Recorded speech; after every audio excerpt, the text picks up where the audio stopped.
Кызынын күнөө иш менен алектенүүсүнө эне макул болду. Бирок бир шарт менен. Кызы энесине сойкулук менен алектенүүнү каалап жаткандыгын айтып калды.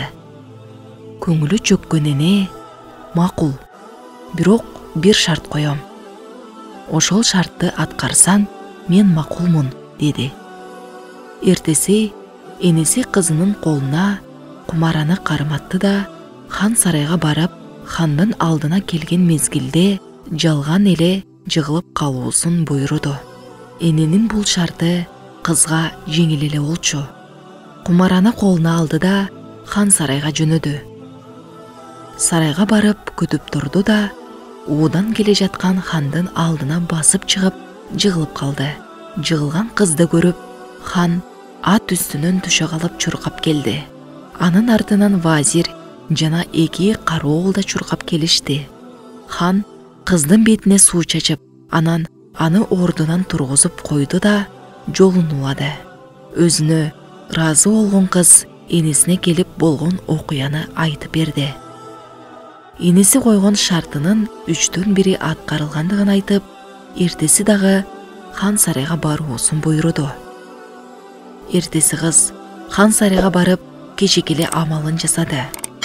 Бирок бул күнү хан ага көңүл бурбастан өтүп кетти да, вазир келип аны ордунан тургузуп койду. 3-чү күнү энеси кызды дагы жөнөттү. Кыз күндүгүдөй амалын жасап, жол боюна жыгылып калды. Бул жолу ага вазир да басып келген жок. Болгону 2 кароол келип, аны тургузуп койду. Энеси кызды 4-чү күнү дагы жөнөттү. Бул күнү кызга келген 2 кароол аны колунан сүйрөп, хан сарайдын короосунан алыс чыгарып салды да, көңүл бурбастан басып кетишти. Кыз болгон окуяны энесине айтып келип, шартты аткарып бүттүмбү? Деп сурады. Ооба, шартты аткардың, деди энеси. Сойкулуктун башталышы сен ойлогондой болуусу мүмкүн. Сен алгач хан сарайга барганың сыяктуу баары сага чуркашат.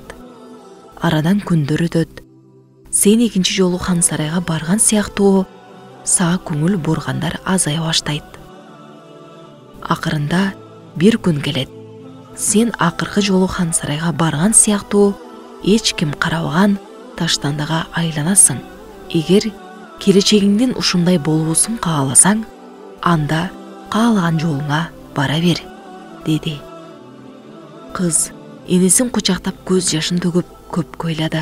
Анан, кымбатым энем, менин жеңил ой, кыска акылымды кечириңиз. Мени эч кимге кадыры жок, таштанды болуп калуудан сактап калганыңыз үчүн өмүр бою сизге карызмын, деп энесинин көкүрөгүнө башын жөлөдү.